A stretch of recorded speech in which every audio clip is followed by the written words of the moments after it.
I would take the time out to record myself for you. Plus, I only type 70-some words a minute, so I thought maybe this would be a better choice. I have done this recording a couple of times now, and you're not going to get to see the other versions because for some reason I've been having technical difficulties. However, I'm going to give it a try one more time, and let's see what we come out with.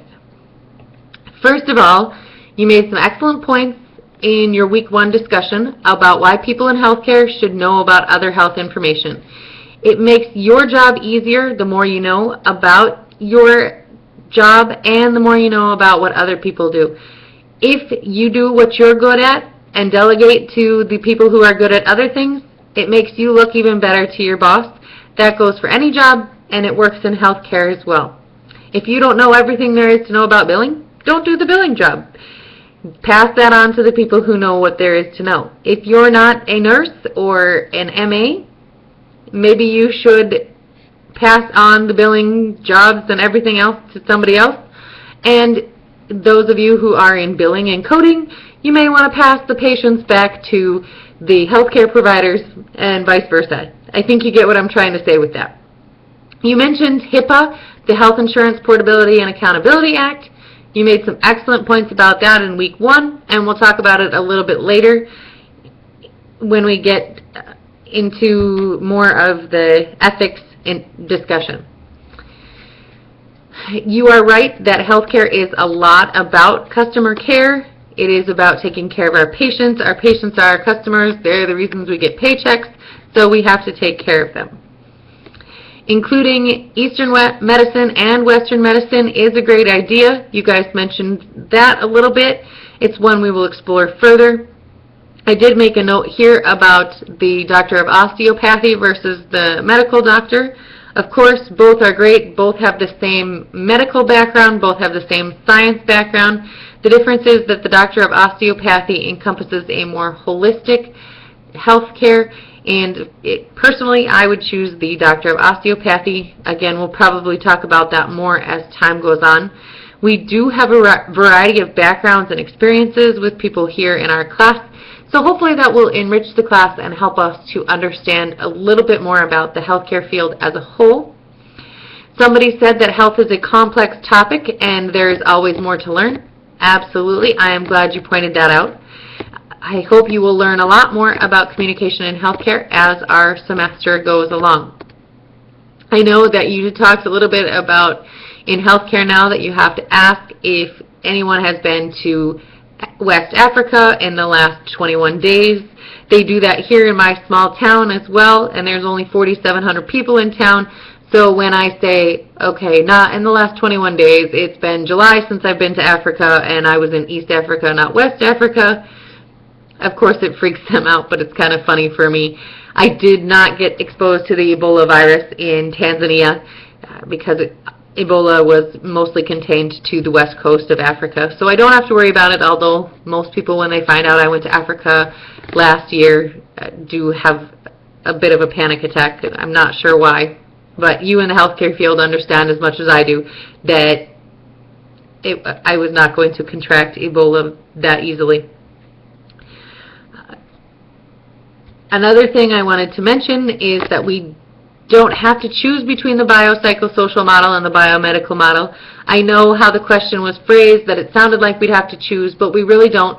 Both of them include biology, so that's definitely okay. The difference is that the biopsychosocial model also includes the psychology and sociology of the person. How is the person feeling? What are the things that they do in their life that affect their health care? It's good to take into consideration all of that. I know some of you were worried a little bit about time, and actually you'll find later on in other chapters that the biopsychosocial model doesn't take any more time to practice than the biomedical model, and it does prevent repeat visits, and it can help in understanding a patient's overall health a little bit better, maybe how to take care of that patient just a little bit better because you know more about them.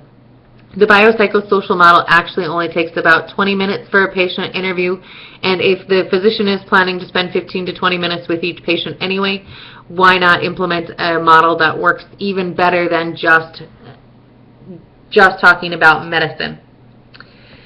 I am glad that you already mentioned social support. Social support is amazing for us as healthcare providers. It's good to have people who understand where we're coming from to minimize burnout and job stress.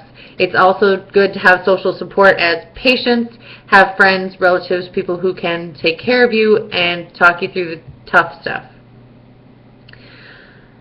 We will talk about social support more in later chapters. Another way to look at this, Kristen, you mentioned you don't always have to make logic out of what people say, but showing that you care can go a long way. Absolutely. Sometimes it's hard to figure out why people say what they say, why patients say what they say. But if you show that you care, they're going to put more trust and faith in you as a healthcare provider. The communication in the healthcare field is a matter of life and death at times, although not all the time. But we need to be careful about what we communicate to whom and when we communicate it. The patient-physician relationship, as Erica pointed out, is the most intimate of all interpersonal relationships, so high ethical standards must be maintained. As I mentioned earlier, HIPAA, you all mentioned HIPAA for the basis of ethics. Absolutely, it's a good base for ethics in healthcare, but it's not the only thing that must be ethical. We need to take care to be ethical in all our interactions between patients and providers. I know you've all probably read about some other unethical issues, and I can put up some articles if you'd like to see some of those. Just let me know. But there are times other than when HIPAA is involved that unethical things go on in healthcare, and we need to be careful not to avoid all of those things. There are interactions between patients and providers like informed consent, exploratory procedures, experimental drugs, religion. All of those things need to be taken into consideration when ethics is of concern. And of course, we will take those into consideration when we talk about them later on in the semester. For those of you who were just hearing me mention religion, some of you said religion does play a major role in healthcare, some said not so much. It actually does play a pretty good role in healthcare these days, not as much as it probably did when we were comparing it to the history that we discussed in the first chapter, but religion still does play a role. We have actually a lot of hospitals in the Denver metro area that are based in religion. We have the Parker, the Porter, and the Littleton Adventist hospitals. We have Presbyterian St. Luke's, Exempla St. Joseph's, Lutheran Medical Center, Exempla Lutheran, National Jewish Health, and Rose Medical Center was actually founded on Jewish principles. So with all of those coming into play, it is possible that religion takes a prominent role in our healthcare today. It is not necessary for us to know everything about every religion, or it's not possible and it's not necessary, but if you can respect people's beliefs, that's what we're going for. I will have some articles that you can read about and understand a little bit better. I will provide those later on. It shows you how different religions participate in healthcare and their beliefs. Like someone mentioned the Jehovah's Witnesses and not taking blood transfusions. That would be something that you might want to understand. Someone else talked about Muslims and their roles of men and women and how they're taken care of. So again, another thing that we might want to look at a little bit later on.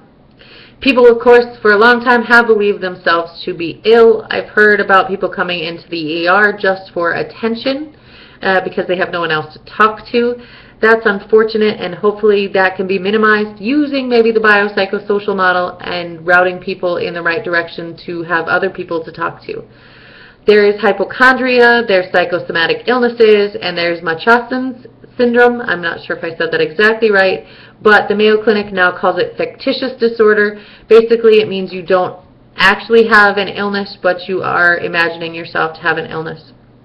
I have a grandma who has hypochondria. I understand it's a psychological illness, so this week she believes that she has cancer without any proof or medical testing going into that, but she believes it. She wants to have my dad come take care of her because he's the oldest child. It's crazy. Hopefully the medical testing will prove to her that she does not have cancer and we won't have to go through all of this, but only time will tell.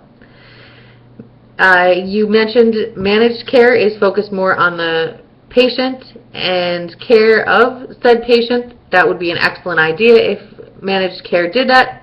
Not sure that it always does, but there are pros and cons to all the different types of health care available to us. Hopefully we will work more towards a universal health care coverage. It's not exactly what we have in Obamacare or the Affordable Care Act, but we're getting there. The HMOs, the PPOs, the HDHPs, they're all different, and they're different strokes for different folks. Some like each of them. For a long time I was on a PPO plan and just recently switched to HDHP, and the high deductible health plan works for my family right now, so I think we're going to stay on it. It's a difficult choice for everyone to make, so the best recommendation I can make in that is to be informed. And to decide whether the Affordable Care Act is good or not, you should definitely check that out too. I'll probably post some websites for you to take a look at that.